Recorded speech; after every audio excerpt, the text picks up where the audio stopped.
a gente vai criar uma arquitetura na AWS. E como que isso foi construído? Ao longo dos anos, ali, com diversas experiências com os clientes, eles foram coletando ali as informações de clientes de vários setores ali, e utilizando as categorias de serviço, e com isso eles foram construindo ali o que funcionava, o que não funcionava, e aí existem ali as boas práticas para seguir. Então, a gente tem ali 6 pilares, e dentro desses 6 pilares a gente tem os princípios. A gente tem dois frameworks ali famosos, no caso esse o Architecture Framework, e nós temos outro que é chamado de Cloud Adoption Framework. E aí, nesse caso, é quando uma empresa está fazendo essa migração para a nuvem e ela precisa fazer uma migração com sucesso. Ela pode seguir esse CAF e depois, quando estiver ali na AWS, segue o auth ali para...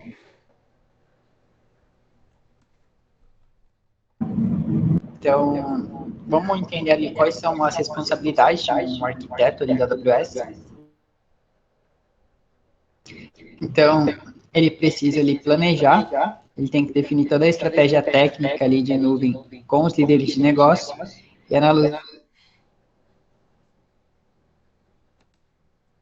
soluções, toda essa tecnologia ali que a gente utiliza, a criação de servidor, instâncias EC2, banco de dados, tudo isso é para resolver um problema de negócio. Então, a gente tem ali um e-commerce de comércio eletrônico, tem um site ali de venda de colchões, ali, qualquer loja ali que precisa resolver ali um problema de negócio. Nós temos ali o cientista, então ele também tem que investigar esses requisitos ali que são passados para ele e verificar ali se o usuário já está na AWS, se não está, se ele vai precisar fazer a migração. Ele já usa a AWS, ele vai revisitar a arquitetura e ver se não pode melhorar alguma coisa, fazer protótipos iniciais ali para ver se atende a que o usuário precisa. E também ele é responsável ali por compilar. Então ele vai desenhar ali todo o roteiro ali para fazer essa migração. E também a arquitetura. Então, aí nesse caso ele pode gerenciar a adoção e a migração para a nuvem. E nesse caso utiliza os frameworks aí que eu fiz. Então, nós temos 6. Então, o primeiro deles é o excelência operacional. Ele visa ali, a entrega de valor comercial. Nós temos confiabilidade, que visa se recuperar de falhas e atenuar interrupções. Nós temos segurança, que é para proteger e monitorar sistemas. E os outros 3 são eficiência de desempenho, que é para utilizar os recursos necessários. Esse último pilar aqui, que ele é mais novo, ele foi lançado ali no Reinvent de 2019, é a redução de impacto ambiental. Então, vamos agora destrinchar cada um deles e explicar quais são os princípios e dar exemplos ali para poder fixar melhor. Então, o primeiro deles é o pilar de excelência operacional. Então, quais são os princípios que a gente tem aqui? Então, executar a utilidade de ferramentas como o CloudFormation ou Terraform, que acaba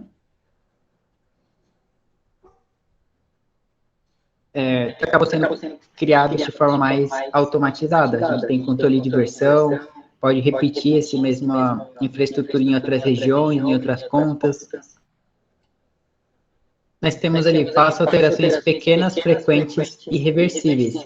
Nesse caso, a gente pode, o ciclo ali de CI/CD, então CI é a integração contínua, onde a gente pode ter a nossa fonte ali de versionamento, pode ser um GitHub ou algum outro controle sistema de controle de versão.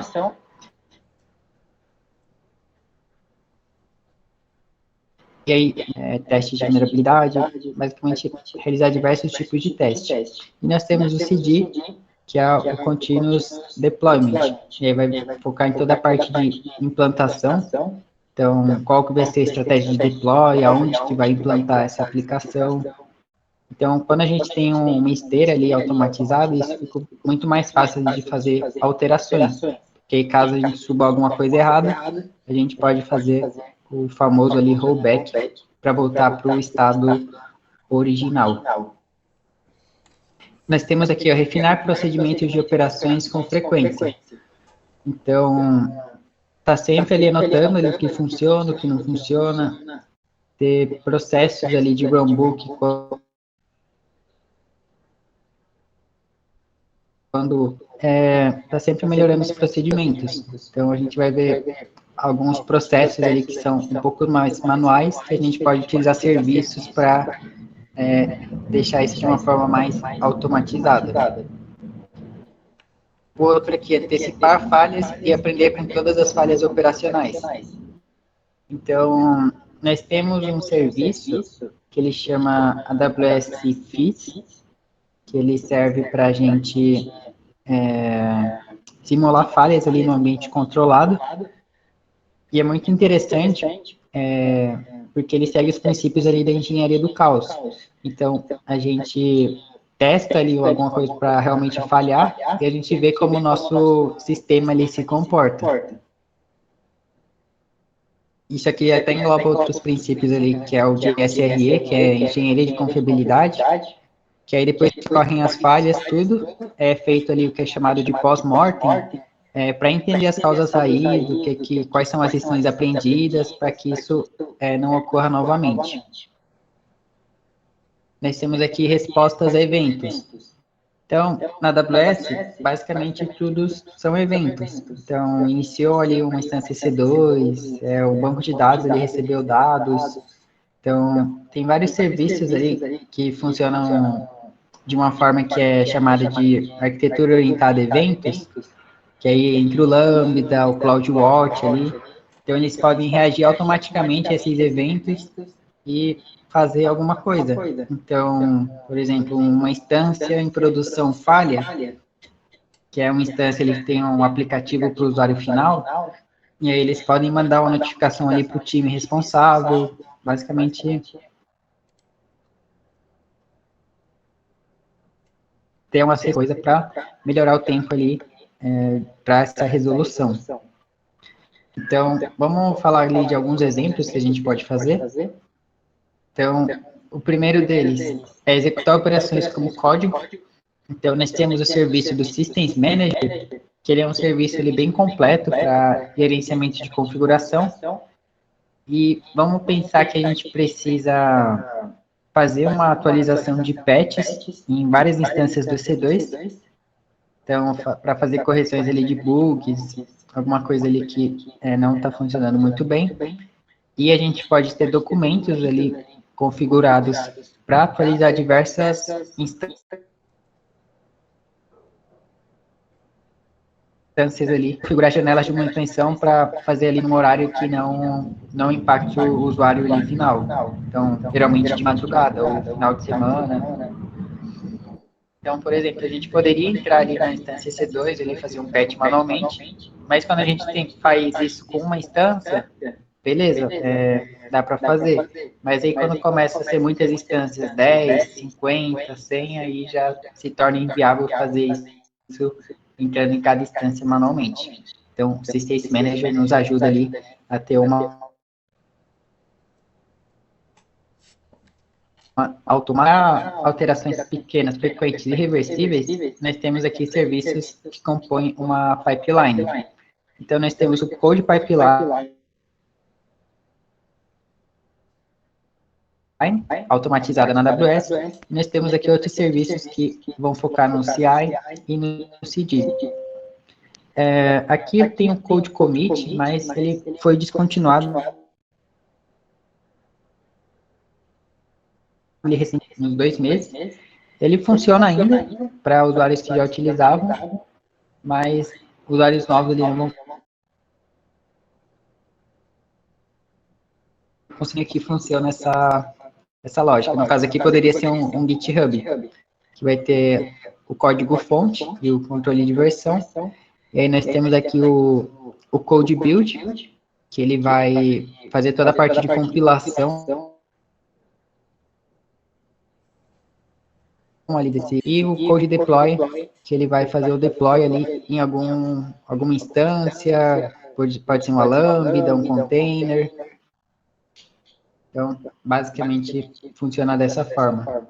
E aí, com a pipeline, a gente consegue ali fazer rollback ali para uma versão anterior, caso a nossa implantação dê algum problema.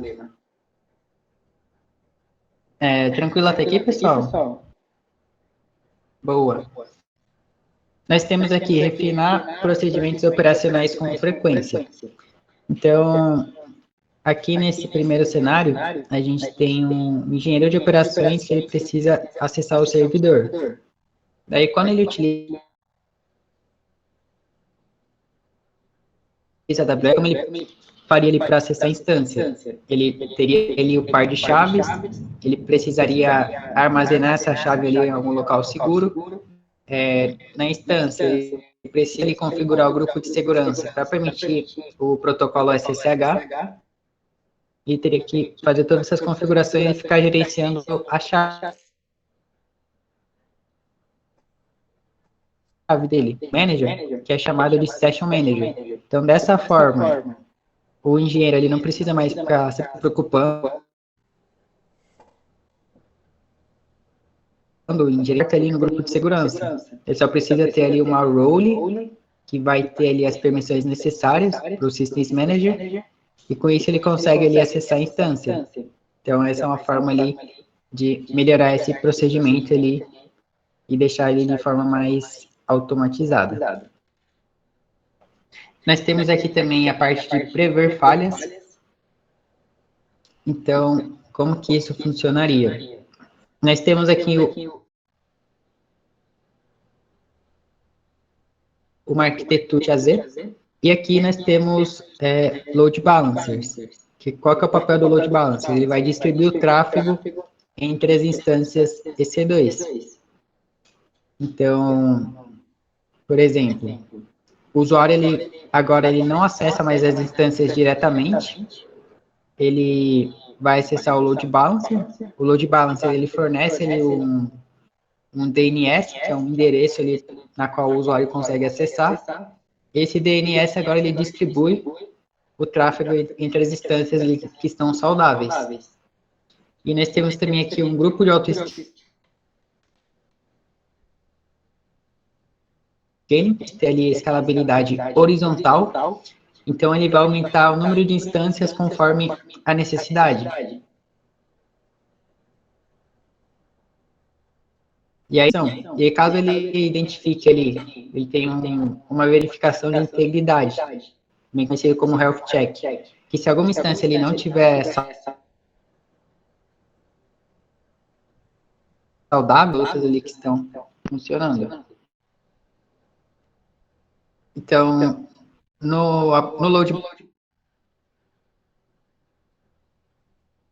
balancer, que ele é voltado ali para a internet. E nós temos load balancer também, que são internos, que aí no caso, somente ali o seu próprio serviço da AWS que podem acessar ele, e ele vai fazer essa distribuição de carga. E aqui nesse cenário, na web, que aí é o front-end, e nós temos servidores de aplicações, que é a parte do back-end. Então, nesse caso, a gente tem ali para o front-end um load balancer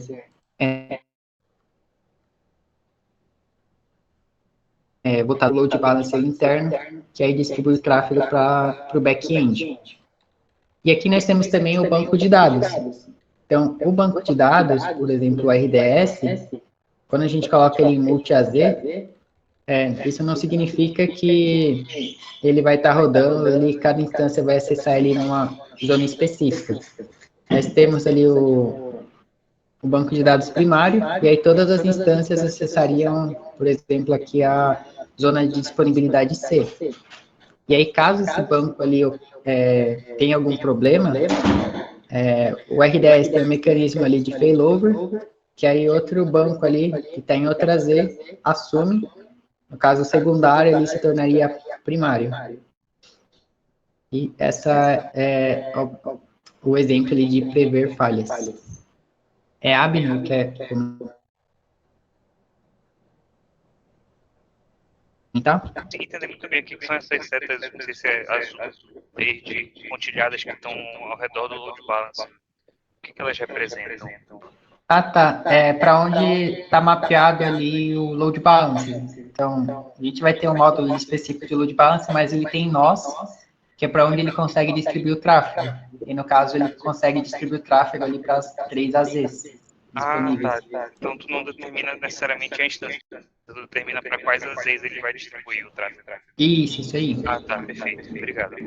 Nada. Deixa eu ver se tem alguma dúvida aqui no chat.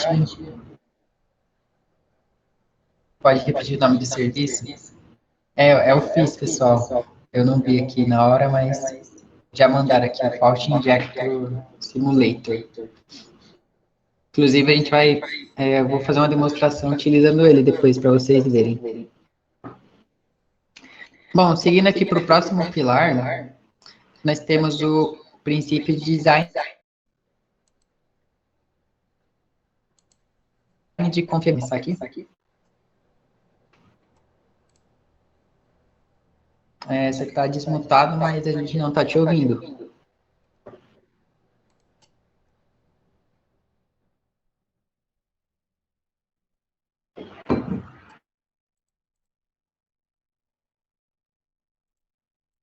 Acho que...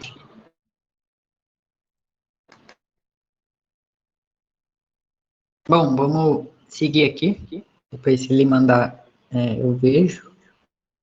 Então, aqui nos princípios de design de confiabilidade, a gente se recupera automaticamente de falhas. Então, nesse caso, de intervenção humana e minimizar a interrupção ali do serviço.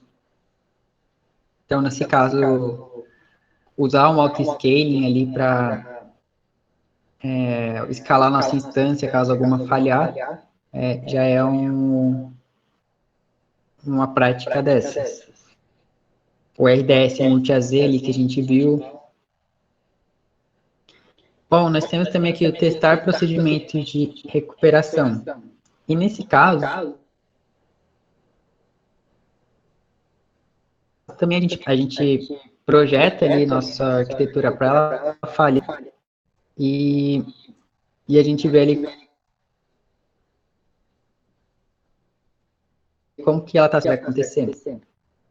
E normalmente são realizados ali, são chamados de Game Days, que são dias de simulados de falha, para testar ali diversos cenários na sua arquitetura. E também ver como que vai funcionar as estratégias de recuperação que você tem configurado. Bom, nós temos aqui também escalar horizontalmente para aumentar a carga, aumentar a disponibilidade agregada da carga de trabalho. Então, nesse cenário, nós temos dois tipos de escalabilidade, pessoal. Uma que é a vertical e outra que é a horizontal. Então, na vertical, a gente aumenta ali os recursos computacionais, seja a CPU, memória.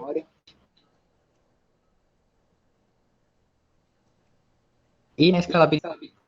Então, nós temos essas duas.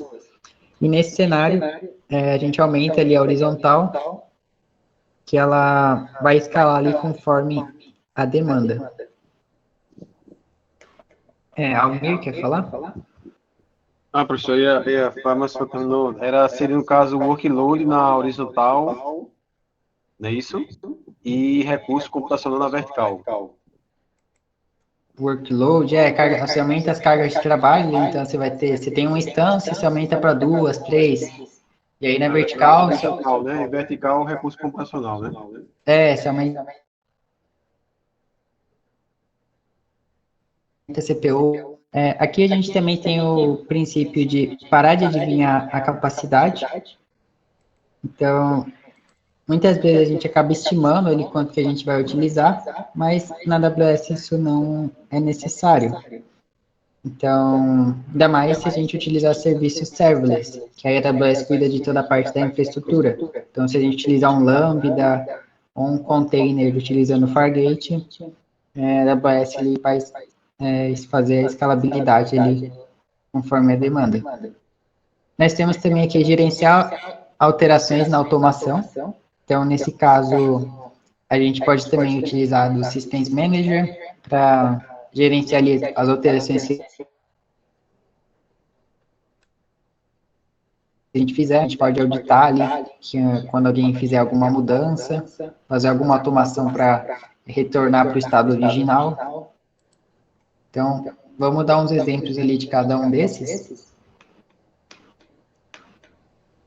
Então, aqui nós temos a responsabilidade do cliente e a responsabilidade da AWS. Então, o cliente ele é responsável pela segurança na nuvem. Então, aqui é voltado para toda a parte de confiabilidade. Então, ele vai fazer testes contínuos ali da infraestrutura, para ver se suporta ali as cargas de trabalho. É ele que é responsável por arquitetar as cargas de trabalho ali, fazer uma arquitetura resiliente, multi-AZ, que consiga ali se recuperar de falhas. O cliente também é responsável por todo o gerenciamento ali de alterações e resiliência operacional, e também a parte de observabilidade, gerenciamento de falhas. O usuário que precisa fazer confis, métricas, a parte de trace, então quando um serviço ele se comunica com outro, ele que precisa identificar ali se tem algum gargalo, alguma coisa. E a parte de redes, cotas e restrições. A gente tem um serviço ali que chama Service Cotas, que nós temos um limite padrão ali para vários serviços. E aí, caso você precise de mais, você pode solicitar ali para a AWS, mas tem serviços ali que não permitem isso, então tem que estar trabalhando dentro desse limite. Na turma passada, vários alunos criaram a instância EC2 do tipo T2 micro. Só que aí, como tinha vários alunos criando ali ao mesmo tempo, estourou um limite ali de cota de CPU utilizado na conta. Aí eu precisei solicitar mais. E aí depois eles conseguiram.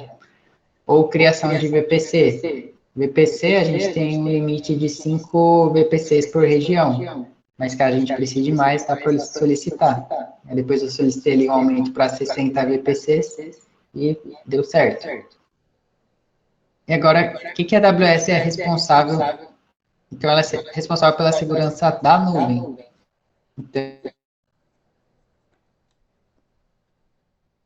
Então, ela garante que os serviços funcionam corretamente, e incluindo ali as categorias de computação, armazenamento, banco de dados, redes e todas as outras categorias. Então, basicamente, é relacionado a hardware e serviço que a AWS vai ser responsável. Então, continuando nessa parte ali de gerenciamento de falhas, vamos ver uma frase aqui do CTO da AWS, que ele diz que falhas acontecem o tempo todo, e a gente precisa criar sistemas que aceitam falhas como algo natural. Então, você tem que já projetar o seu sistema, tem um mecanismo ali de resiliência para garantir ali que essa falha não afete ali tanto o seu usuário final. Então, vamos ver uns exemplos ali de cada um desses princípios. Então, aqui nós temos um grupo de auto-scaling, e nesse grupo de auto-scaling, a gente configura a capacidade mínima, que a gente quer que tenha rodando ali de instâncias, a capacidade desejada, que é o que a AWS vai tentar manter, e a capacidade máxima, que é o máximo que ela pode escalar ali, caso você precise. Então, quando a gente utiliza esses dois serviços, Elastic Load Balance e Autoscaling, eles trabalham muito bem em conjunto. Claro que eles podem funcionar de forma isolada, mas é sempre bom utilizar os dois conjuntos para aproveitar o máximo de benefícios. E caso alguma instância esteja fora, o Load Balancer vai rotear o tráfego para alguma outra instância saudável. Bom, vamos falar agora do AWS FIS. Então, com esse serviço, a gente pode simular ali falhas e a gente encontra ali gargalos de desempenho ou alguma fraqueza ali desconhecida, que a gente consegue testar ali vários cenários. Então, eu quero fazer um teste de estresse ali na minha instância, para estressar 90% aí de CPU. A gente consegue fazer isso, algum experimento, ou voltar para o estado anterior, para ver ali como que o nosso serviço se comporta. A gente consegue definir ali modelos para ser e a gente consegue fazer isso em minutos. Então, a gente gera ali condições de falha, que simularia um mundo real, só que num ambiente que ele... Bom, falando da parte ali de escalabilidade, que eu acabei já falando para vocês, nós temos aqui famílias de instância, por exemplo, T2 micro, T3 micro, e cada família vai ter uma configuração ali, um recurso computacional diferente. Otimização de computação. Então, a gente vai ter um maior processamento, que no caso é a família ali do C5 Large. Então, se a gente utiliza essa arquitetura, e a gente tem ali 4 instâncias, se uma falhar, a gente ainda vai reduzir ali nossa capacidade para 75%. Habilidade horizontal, onde a gente vai ter uma C5 Large, que ela é um pouquinho inferior a C5 X Large, que a gente tem aqui. Caso uma falhe, a gente vai ter reduzido ali a nossa capacidade para 87,75% ali das nossas cargas de trabalho.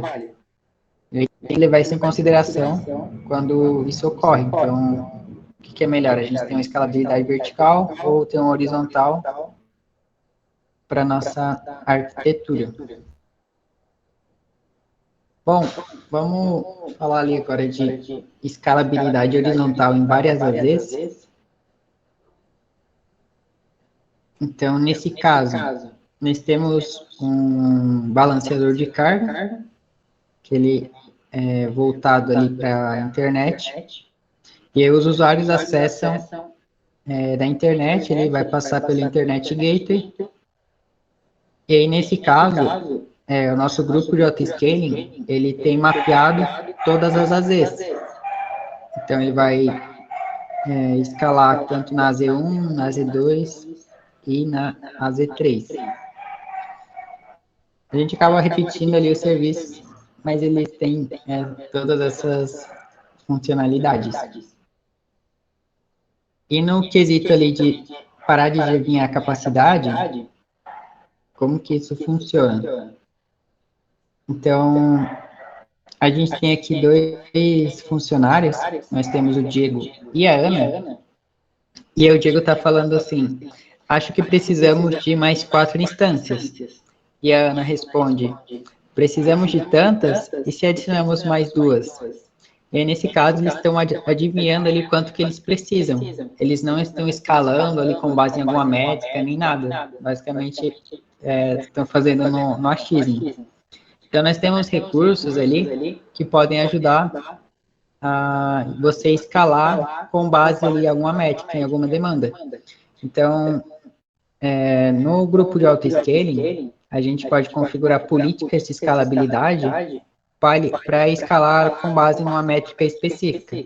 Então, quando tiver muitas solicitações ou quando tiver um número X ali de CPU sendo utilizado por tanto tempo. Então, se a instância ficar por 1 minuto utilizando 80% de CPU, está na hora de escalar. Ou se estiver usando muita memória, a gente pode configurar tudo isso.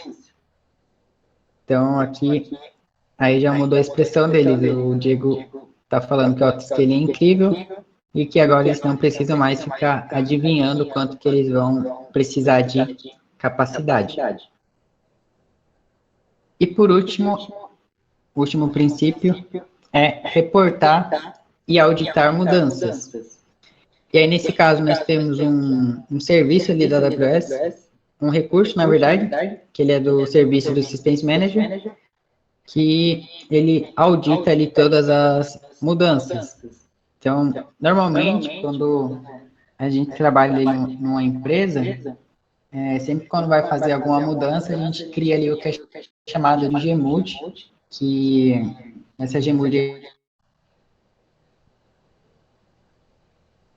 normalmente para você conseguir subir alterações no seu ambiente da nuvem. Então, você quer atualizar ali a aplicação, e aí essa mudança ali ela tem que ser auditada para o pessoal ali avaliar quais são os riscos, qual que é o impacto que pode gerar, se der erro, o que, que vai fazer. Então, aqui a gente tem de novo a Ana e o Diego. E aí ela viu que teve mudanças, então ela poderia acessar ali essas mudanças ali, que são, aqui nesse exemplo está chamada de testes, e ver o que foi alterado, o que não foi. E aqui mostra se essa alteração foi com sucesso, se ela foi cancelada, ou também até se foi completa, mas ocorreram erros. Beleza até aqui, pessoal? Alguém quer falar alguma coisa desse pilar de confiabilidade? Abner? Foi uma dúvida, não sei se eu estou lembrando errado. Ele registrava as mudanças e tal, seria para auditoria e conformidade. Se eu estiver me lembrando errado, pode me corrigir, mas se for o caso, qual que é a diferença entre ele e o Change Manager? Em qual situação cada um é usado? E como, eu não sei se você conhece, o ServiceNow. Lá no ServiceNow, basicamente é um serviço de mercado, né, mas que ele também registra ali todas essas mudanças. E aí, no caso, é mais para ter como registro mesmo. A requisição de mudança, né? Tipo, como você quer fazer a mudança no ambiente, aí você abre uma Gmood e chama de Gmood. Isso aí. O config, a gente pode auditar ali nossos recursos, então a gente escolhe ali uma forma que esse recurso ele precisa estar, e aí caso tenha ali alguma mudança, ele vai estar avisando que esse recurso ele foi mudado, ele não está conforme. Então vamos dar um exemplo. Eu tenho um grupo de segurança que eu só permito o HTTPS, que é a conexão segura. E aí vai um funcionário e muda para HTTP. E aí ele vai ficar avisando lá que não está conforme, e a gente pode criar ali automações para voltar esse grupo de segurança para o estado original. Entendi. Então, o Change Manager basicamente faz um log de todas as mudanças e o config meio que tu seta um padrão e o que sair desse padrão ele avisa. Isso aí. Ele faz uma conformidade e uma governança, no caso, né, professor? Isso aí. Beleza. Mais alguém, pessoal? Alguém quer comentar alguma coisa?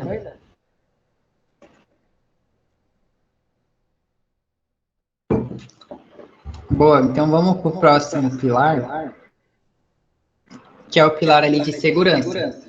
Então, nós temos ali princípios de design. O primeiro deles é implementar uma base de identidade forte. Então, garantir ali que os recursos sejam acessados somente por usuários autorizados ou sistemas autorizados, tudo de forma ali controlada e de forma granular. Nós temos também aqui ativar a rastreabilidade. Então, a gente pode monitorar usuários, monitorar aplicações, monitorar ali parte de rede. A gente pode utilizar diversos tipos ali de monitoramento. Outra coisa interessante é a gente aplicar segurança em todas as camadas.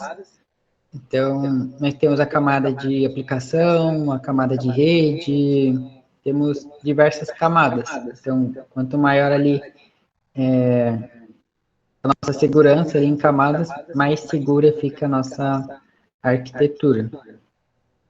Nós temos ali o proteger dados em trânsito e em repouso, então a gente faz essa criptografia, tanto para os dados ali que estão parados e os dados que estão trafegando ali entre uma aplicação e outra. Manter as pessoas afastadas dos dados, então minimizar ali o acesso direto que os usuários podem ter a determinada ferramenta e, por exemplo, utilizar ali algum outro serviço para entregar o que ela precisa sem, de fato, ela acessar ali o recurso específico. E o último é se preparar ali para eventos de segurança. Então, nós temos diversos serviços ali que eles ficam ali o tempo todo monitorando. Então, um exemplo ali é o GuardDuty, que ele vai ficar monitorando ameaças de trabalho. Aí tem o GuardDuty, tem o Spectre. Então, todos eles trabalham ali ativamente na nossa conta para nos proteger contra esses tipos de ataques. Vamos visualizar aqui algumas desses princípios com exemplos. Então, o primeiro deles é implementar uma base de identidade sólida.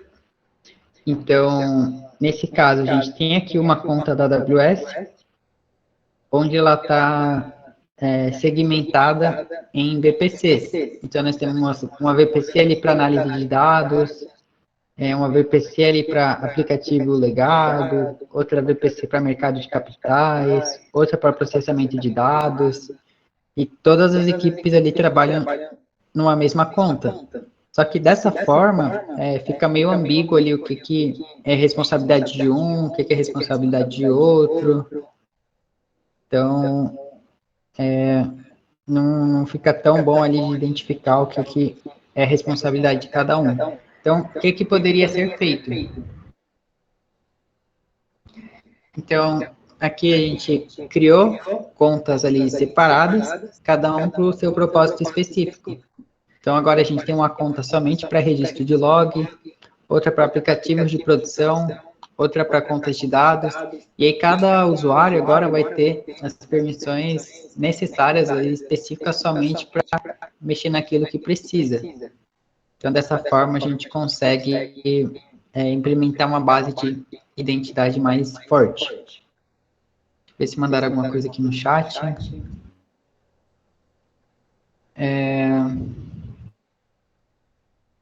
Falaram do load balancer. O que é uma instância não saudável? Vamos pensar que a gente tem um site, que ele abre uma página ali qualquer, e aí normalmente a gente tem ali uma rota, um endpoint, que aí ele vai devolver somente se está saudável, se recebe um 200 ok. E aí, caso não receba nada ou demore muito, aí essa instância é considerada não saudável.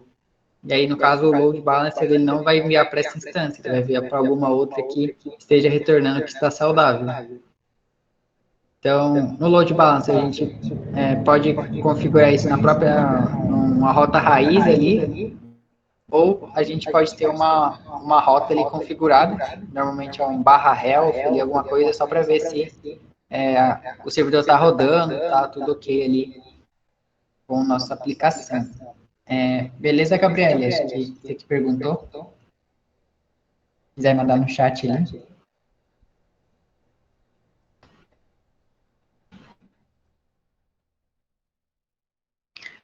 O Abner falou ali sobre organizations. Tem sim alguns limites, a gente vai ver na próxima aula sobre IAM, organizations, control tower. E sim, os slides vão tudo ali para o Discord, depois da aula. Então, bora seguir aqui. Agora, sobre a parte de rastreabilidade, nós temos aqui alguns controles de detecção que a gente pode fazer. Então, o Security Hub, ele funciona ali como uma forma centralizada que a gente tem para verificar vários eventos de segurança. Então, aqui embaixo a gente pode ver alguns serviços como GuardDuty, Inspector, e tem vários outros serviços que a gente precisaria entrar dentro deles ali para ver se tem alguma coisa acontecendo, alguma ameaça. E o Security Hub, ele serve ali como um painel ali centralizado para a gente verificar todos esses eventos. O GuardDuty, ele serve para estar sempre ali analisando ameaças. O Inspector, ele verifica ali vulnerabilidades que a gente pode ter ali no nosso código, que pode estar deixando ele exposto. O Config, ele vai servir para a gente auditar recursos.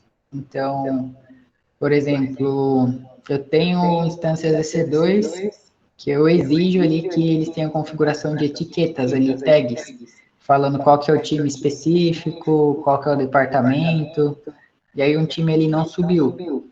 Aí ele vai estar apitando lá que esse recurso não está conforme, pode enviar ali uma notificação para esse time. Nós temos aqui o CloudTrail, que ele monitora ali chamadas de API, monitora os usuários dentro da AWS. Então, vamos pensar que entra um estagiário, eles são uma situação ali padrão para o estagiário, mas vamos pensar ali que ele entra com mal intencionado ali na empresa e eles acabaram liberando ali bastante permissão para ele, então ele consegue ali deletar o banco de dados de produção de uma empresa, que para uma empresa isso é tudo, então toda base ali de clientes, dados, tudo acabaria sendo perdido, se não tiver um backup. E aí no CloudTrail ele conseguiria ver ali quem fez, quem que vai mandar embora, basicamente é o X9, ali, o dedo duro da AWS. E por fim, nós temos ali o fluxo de logs da VPC. Então, quando a gente vai comunicar ali uma subrede com outra, uma VPC com outra, a gente consegue ver ali se o tráfego está aceito, não está aceito, e aí ajuda a gente na resolução de problemas. Almir, quer comentar? Professor, no ponto de vista de segurança aí, quais dessas ferramentas ela faria a função de um CIEM e um SOAR para a questão de automatização, né? Em caso de incidente de segurança. E na AWS tem alguma solução de XDR? Eu não conheço esses termos aí. Se você quiser escrever ali no chat, eu posso trazer depois ali nas dúvidas. Tá, vamos botar aqui então. Boa. Então, vamos ver aqui alguns exemplos desses princípios. Então, nós temos aqui aplicar segurança em todas as camadas. Então, a gente tem ali, por exemplo, a camada de rede, a camada ali de aplicação, e aí a gente pode utilizar serviços ali para nos proteger. Então, o WAF é o Web Application Firewall, ele pode confundir ali com o Architecture Framework, mas tem que perceber qual que é o contexto. Então, por exemplo, no CloudFront também a gente consegue anexar um certificado para ele ter a conexão ali HTTPS. Na nossa aplicação a gente vai ter o grupo de segurança, também ali para o acesso público a gente tem um Application Load Balancer, que também vai ter a parte de segurança. Para os nossos recursos ali que estão na AWS, caso a gente queira comunicar com a internet, a gente pode utilizar um NAT Gateway e também colocar nossos recursos em subredes privadas ali, justamente para ataques que podem ocorrer caso ele tivesse ele exposto na internet. Bom, vamos verificar aqui um antipadrão que a gente tem, que é a auditoria técnica e manual. Então, a auditoria ela pode ser ineficiente, dependendo ali do caso, se forem muitos recursos ali para auditar, mencionável, justamente porque é algo manual, e pode ser inconsistente e pode ter falhas ali ações dos dados. Então, qual que é uma prática ali que é recomendada?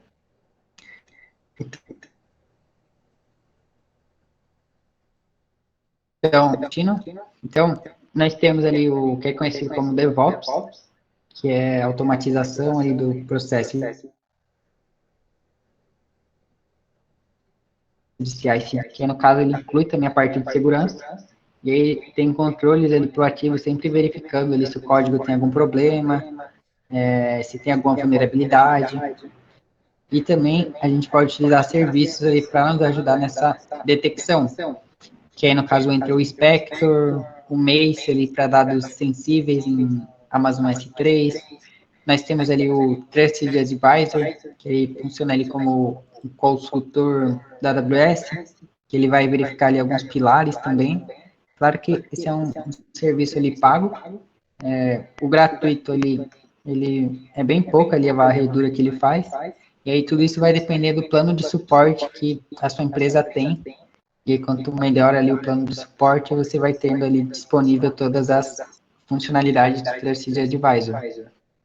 Nós temos as regras ali do AWS Config que a gente pode fazer para verificar se um recurso tal não está conforme, e o GuardDuty para verificar ameaças. Falando agora dos dados em trânsito em repouso, nós temos algumas práticas que a gente consegue fazer. Então, o Mace, ele vai estar sempre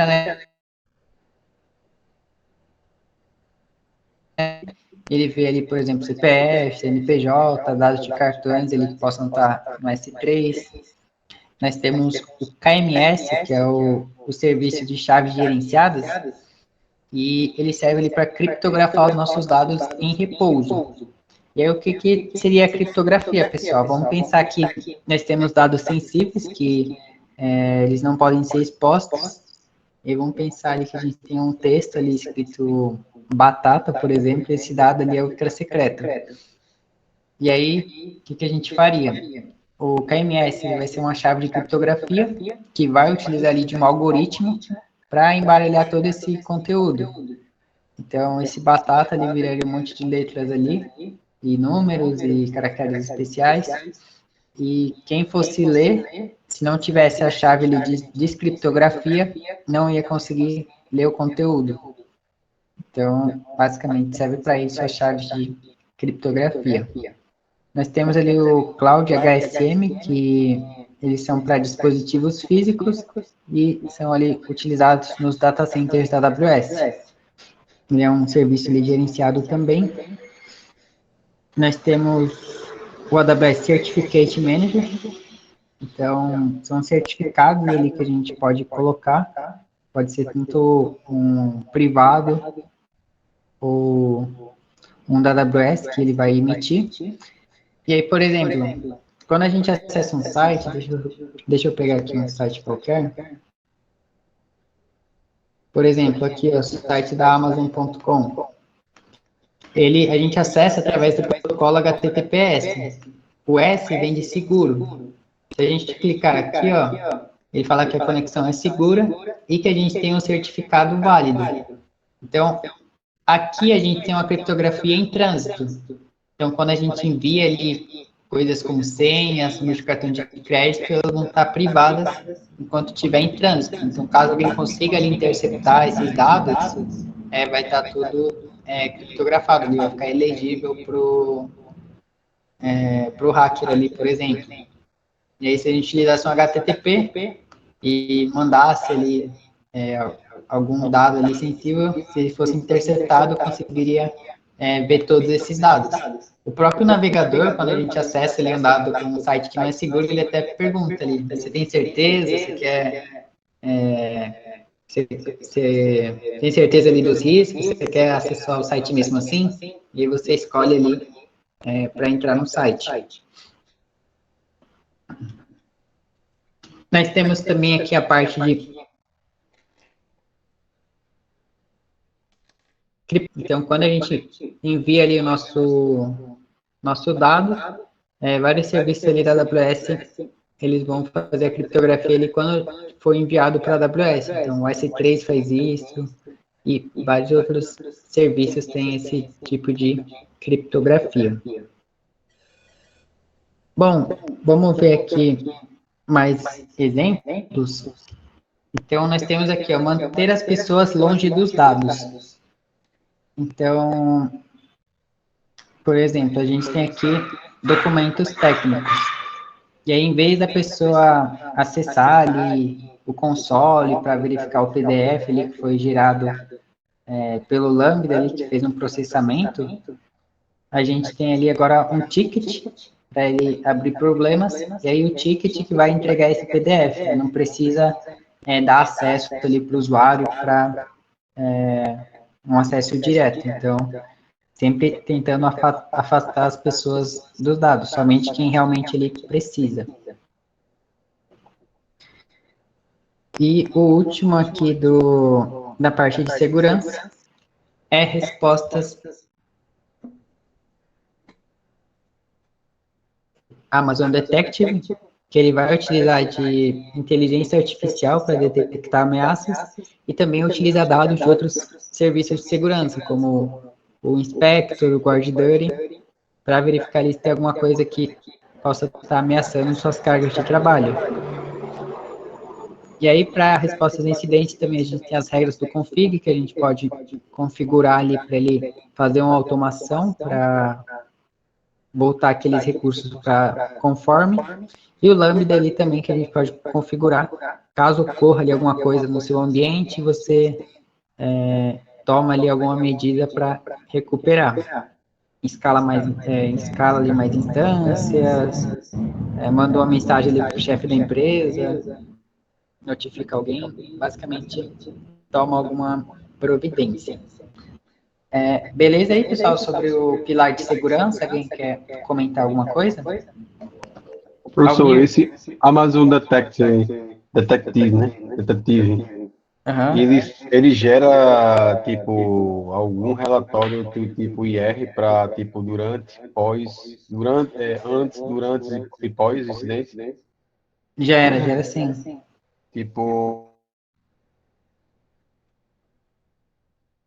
relatório contendo lá, assim, informações, né, do que ocorreu, e aí eu consigo automatizar com ele para, tipo, sei lá, não sei se ele é possível fazer essa questão de avisar, né, para os órgãos regulatórios, né, a NPD, coisa assim, ele consegue para isso também, né? Mas ele sozinho não, aí integraria com o Lambda, aí no Lambda você teria uma lógica ali para comunicar esses órgãos.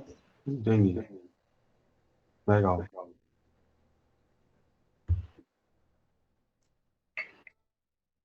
Beleza, vamos seguir aqui, que a gente tem acho que mais uns 20 slides, pessoal. Esse começo aqui é meio puxado. Nós temos aqui também os princípios de design para eficiência de performance. Então, aqui a gente tem democratizar tecnologias avançadas. Então, nesse caso,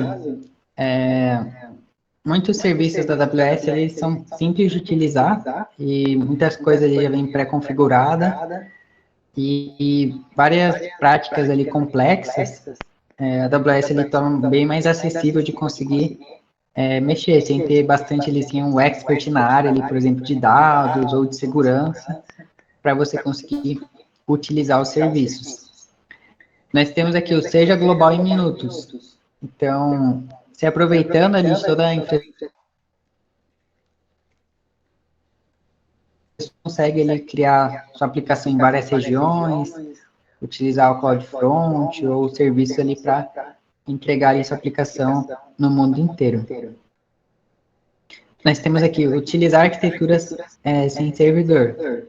Então, a AWS sempre vai puxar ali para o lado sem servidor, onde o cliente ele não precisa ali ter a necessidade de gerenciar a infraestrutura, e somente ele foca ali na escalabilidade, na aplicação de fato, que é o que vai trazer ali valor ali para o negócio. Nós temos aqui experimentar com mais frequência. Então, a AWS, ela permite que a gente crie ali diversos cenários, ambientes de teste, e fazer testes ali de novos serviços, para a gente ver ali se o que a gente está utilizando é o que atende melhor. E nós temos aqui o considere simpatia mecânica. Então, nesse caso, a gente verifica ali se a nossa arquitetura está funcionando ali de forma eficiente, entende ali quais são as nossas limitações, verifica ali se a gente está utilizando os pontos fortes de cada serviço, porque não é todo serviço ali que é uma bala de prata, que com ele a gente consegue resolver tudo. Então, às vezes pode ser mais eficiente utilizar um servidor, um container, ou utilizar serverless, e tudo vai depender ali do nosso cenário. Então, vamos verificar aqui alguns exemplos também de cada um desses princípios. Então, um deles aqui é democratizar tecnologias avançadas. Então, nesse caso, a gente tem aqui a Ana e o Diego, e aí o Diego ele está tentando criar aqui um banco de dados não relacional, criando ali servidores, construindo ali o banco, mas a AWS já provê isso nativamente, que é, por exemplo, o Dynamo ou vários outros serviços de banco não relacional. Então, ele consegue utilizar sem precisar reinventar a roda, ele criar tudo do zero. Então, esse é um cenário que pode ocorrer. Outra coisa é ter o alcance global ali em minutos. Então, a gente tem ali uma aplicação ali, uma arquitetura funcionando na região do norte da Virgínia, na União Europeia, e, na verdade, está rodando só no norte da Virgínia, e aí ele precisa ali ter isso rodando na União Europeia. Então, como que ele poderia fazer? Ele cria um modelo ali do CloudFormation, que vai conter todos esses dados ali, esses serviços ali que ele precisa, e com isso ele consegue provisionar todos os recursos numa outra região rapidamente. Então, dessa forma, ele vai ter o alcance ali global, e usuários que estão em diferentes regiões vão ter ali uma melhor experiência. E agora falando de arquitetura serverless. Então, aqui a gente tem uma arquitetura ali convencional, ali utilizando servidores, instâncias EC2. E aí, nesse caso, o usuário acessa o load balancer, que vai distribuir o tráfego ali entre as instâncias. Daí, no caso, os usuários notaram ali que a aplicação não está funcionando, e o Diego e a Ana ali satisfeitos e que eles precisam de mais capacidade, e tem um atraso ali entre o lançamento ali de uma instância, então isso acaba afetando a experiência do usuário. E aí, como que isso pode ser resolvido utilizando o serverless? Então, nesse caso, agora o front-end ele ficaria no S3, e aí todas as chamadas ali para o back-end passam pelo API Gateway, que vai chamar uma lambda, e essa lambda vai fazer o processamento ali necessário, e como o lambda ele é serverless, ele vai escalar ali conforme a demanda, ou com algum base ali, alguma métrica que a gente defina, ele vai escalando ali diversas lambdas. Então, essa é uma forma de utilizar ali a arquitetura serverless. Nós temos mais um exemplo aqui, que é experimentar com mais frequência. Então, aqui o usuário está usando uma instância da família C4 e uma instância de banco de dados da família M5. E aí a AWS ela acabou de lançar novos tipos de instância, e eles fizeram os testes e viram ali que o desempenho ali, porque eles precisavam, melhorou bastante. Então, a AWS, a gente sabe que lança serviços de forma recorrente, atualizações, então é sempre bom estar vendo ali se algum novo recurso não pode nos atender de uma melhor forma. E o último exemplo aqui da parte desse pilar, nós temos aqui o considerar afinidade mecânica. Então, o que acontece aqui? Eles estão utilizando o banco de dados relacional, que é o RDS, e eles precisam ter a latência de um dígito, eles não querem gastar muito tempo ali construindo um esquema ali, tudo bem definido para os dados, precisam ali de escalabilidade infinita, e a gente sabe que, por exemplo, um banco de dados relacional, ele escala melhor horizontalmente, aumentando ali os recursos computacionais. Só que aí tem um limite até o quanto esse banco pode aumentar. E aí, nesse caso, os bancos de dados não relacionais, eles escalam melhor horizontalmente. E no caso, o Dynamo, ele atende todas essas necessidades que eles precisam. Que o Dynamo é muito mais rápido ali para recuperar dados, então eles conseguem chegar nessa latência de um dígito.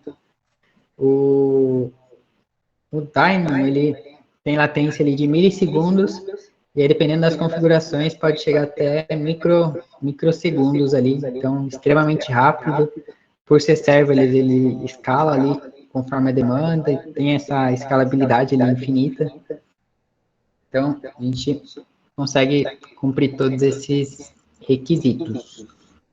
Beleza aí, pessoal? Esse pilar de eficiência de performance. Bom, agora, indo para o pilar de otimização de custos, é um pilar ali bem importante, que as empresas gostam de gastar menos ali com cloud.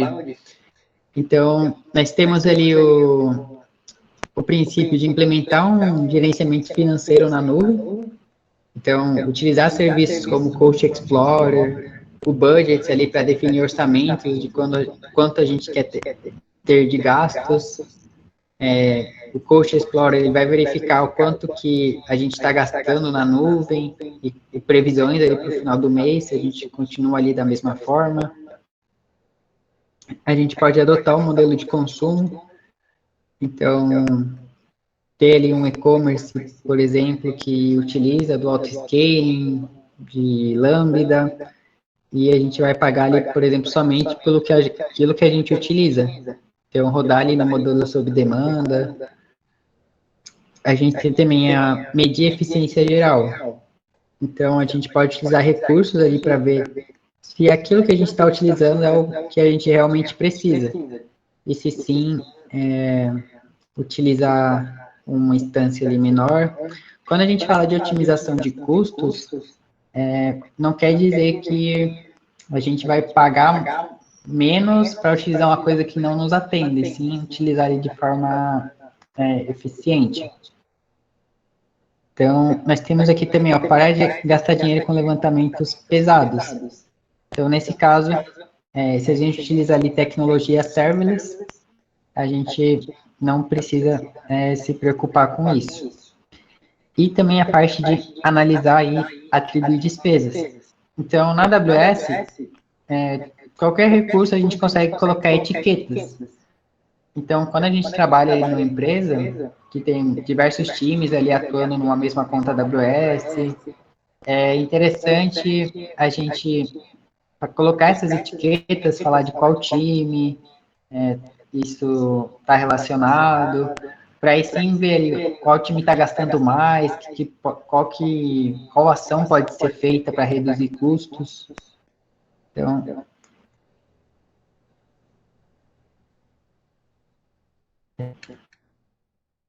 Então aqui, ó, criar capacidade de gestão financeira. A gente tem uma prática ali que é chamada de FinOps, que visa a redução de custos utilizando a cloud. Então, para isso, a gente tem que ter ali o pessoal de custos da empresa junto com o pessoal técnico para eles fazerem terem conversas ali para verem o que pode diminuir, o que não pode. Por exemplo, às vezes nossa aplicação ela não precisa ficar ligada a todo momento. Então, por exemplo, desligaria os servidores finais de semana ou de madrugada, para pensar ali na redução de custos. A gente tem até formas ali, por exemplo, de compra de instâncias EC2 que, se a gente for utilizar por um longo período, a gente acaba pagando menos. Então, aqui nós temos alguns exemplos de custos. Então, esse é um exemplo ruim. Então, o nosso uso, ele sempre está variando.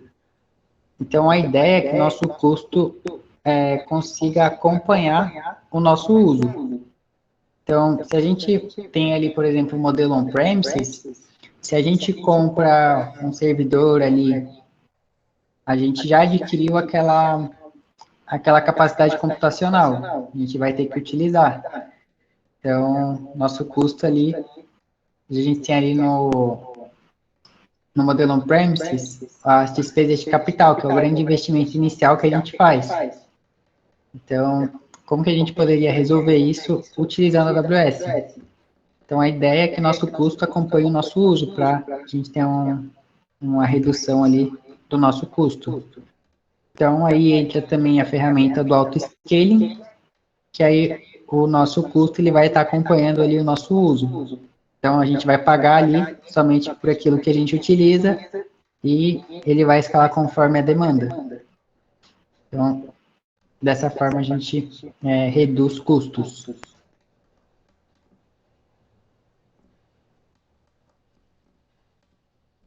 Nós temos também... Então, por exemplo, aqui a gente tem diferentes ambientes. Então, a gente tem o ambiente de produção, que é o que fica ali disponível para o usuário final, e nós temos ambientes ali de desenvolvimento, de testes. Então, nesse caso, os recursos ali ficam rodando a todo momento, 24 por 365 dias, o ano inteiro. E aí, no final do ano, a gente tem um gasto ali de uns 17 mil dólares. E o nosso ambiente de teste e desenvolvimento, ele não precisa ficar rodando a todo momento ali. Então, se a gente reduzir ali, excluir os serviços, depois colocar para rodar somente quando precisar, acaba reduzindo bastante ali o nosso custo. Então, de 17 mil cai para uns 10 mil custos ali por ano. E vamos ver aqui a parte de custos ainda. Nós temos alguns recursos da AWS que nos ajudam a verificar ali o quanto que a gente está gastando. Então, nós temos o AWS Relatório de Custo e Uso, ele traz um relatório detalhado ali de quanto que a gente está gastando em cada serviço. E aqui a gente tem o chefe ali de custos, que é o CFO, ele vai ver ali que o gasto aumentou 15%, ele quer entender o que está acontecendo. Nem sempre quando o nosso custo aumenta, quer dizer que é uma coisa ruim, porque nesse caso o número de clientes ali aumentou, então eles acabam tendo ali depois um retorno ali desse investimento. E aí eles estão tendo mais pedidos, os pedidos ali aumentaram 35%. Então isso aí tem que ser levado em... Colocou aqui no chat as dúvidas, deixa eu ver.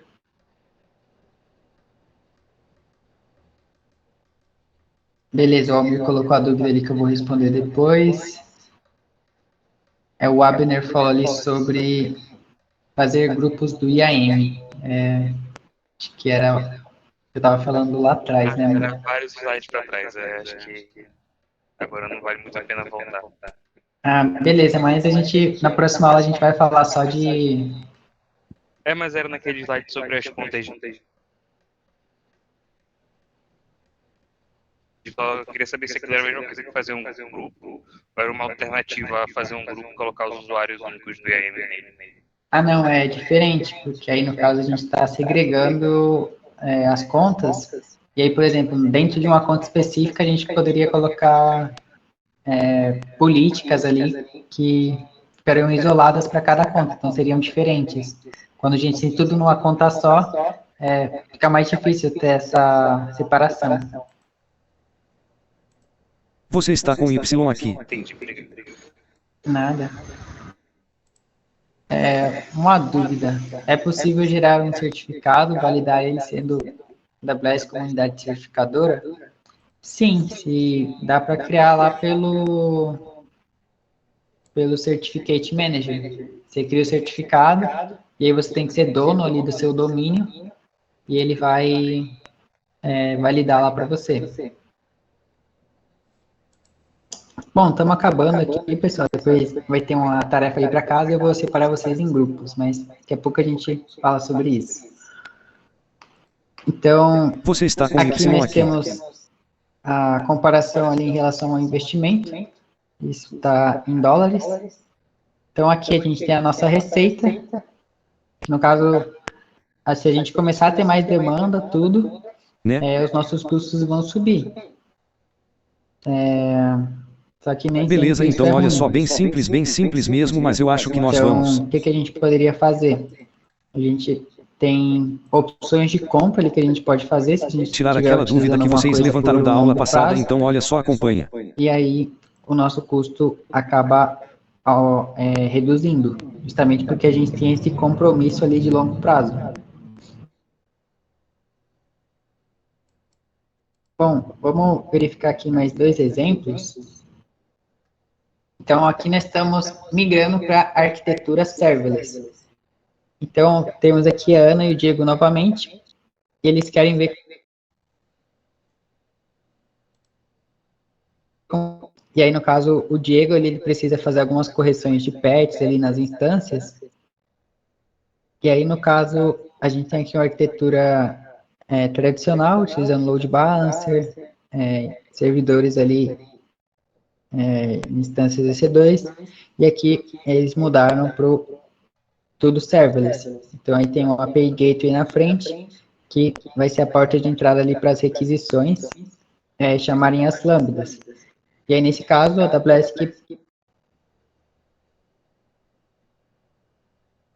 se precisar atualizar algum patch, sistema operacional, tudo que a AWS que gerencia. E claro que a Lambda também ela só vai cobrar quando ela for utilizada. Então, também acaba reduzindo ali bastante os custos. Pagar somente por aquilo que utiliza.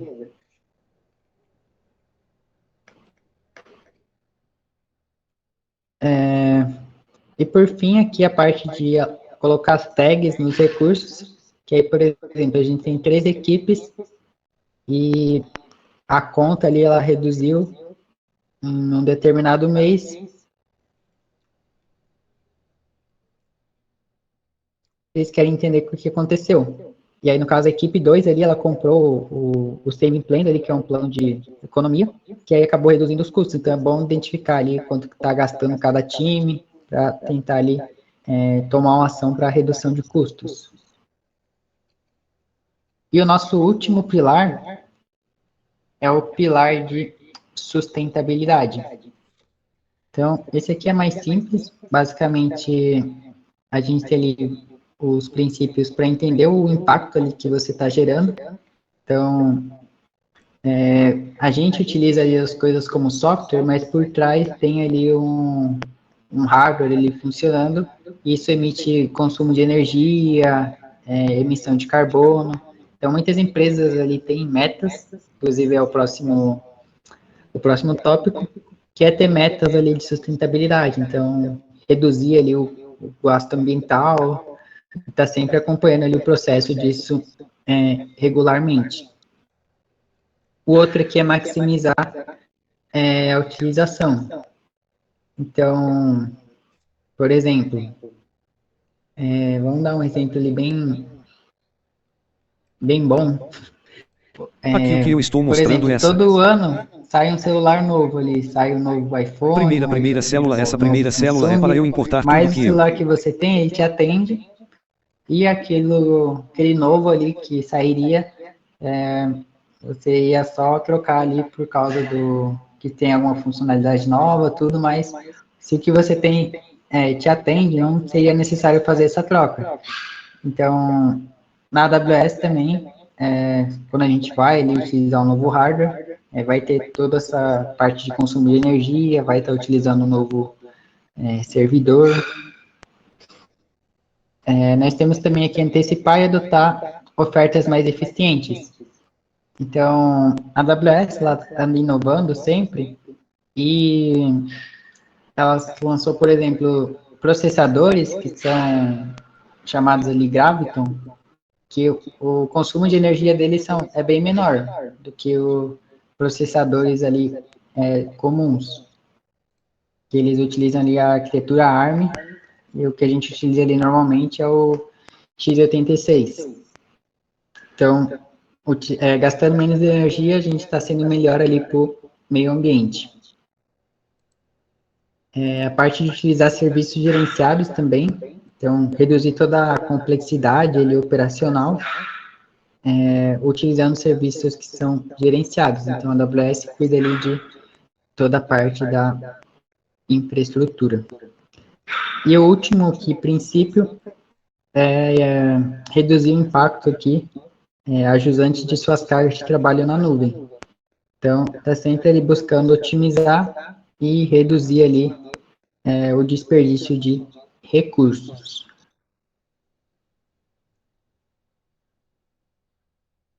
Que é como que a gente faz para descobrir ali como que está nosso ambiente e tudo.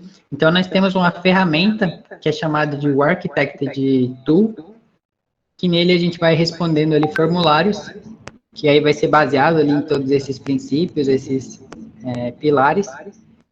E aí, basicamente, é um checklist ali, a gente vai colocando como que está a nossa arquitetura, e ele vai fornecendo ali recomendações do que a gente pode fazer para melhorar a nossa arquitetura. Isso é uma coisa que a gente, não é uma coisa que a gente faz uma vez e pronto. A gente vai revisitando ali a nossa arquitetura de mês em mês, aí depende de como que é nosso cenário. Beleza, pessoal? Alguém quer falar alguma coisa? A aula foi pesada? Abner? Oi, é só uma pergunta que eu sempre tive dúvida.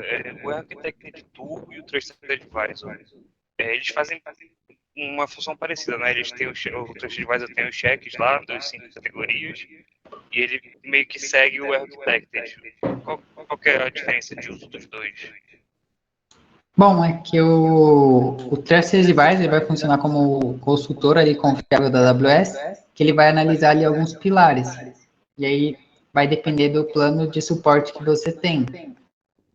Já o Architected é uma coisa que você faz, você que vai analisar ali a sua arquitetura e vai preenchendo. E aí, Ele não é proativo que nem o Trusted Advisor, é um negócio que tu tem que ir lá e fazer, ele não vai ficar olhando. Isso, isso aí. Ah, tá. Obrigado. Nada. Bom, pessoal, então eu vou deixar uma atividade ali para casa, para vocês trazerem na próxima aula. Então, como que vai funcionar? Eu vou separar vocês em grupos, e aí cada grupo vai ficar responsável por um pilar ali do Architected.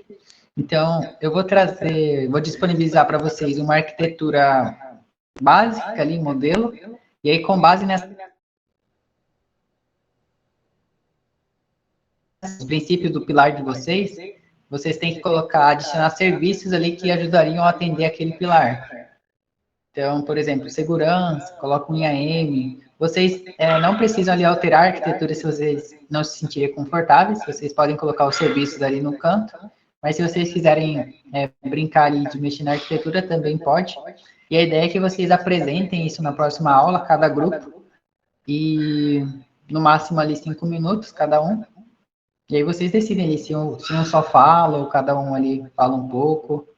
E aí eu vou mandar todas as instruções lá no Discord, no canal de atividades feitas, tudo detalhado ali para vocês. Beleza? Boa. Então, é isso, pessoal. Finalizamos aqui a aula. Uma boa noite aí para todo mundo. E a gente se vê quando? Deixa eu ver. Na próxima segunda agora. Vocês vão ter final de semana aí para fazerem a atividade. Beleza? Valeu então, pessoal. Boa noite aí para todo mundo.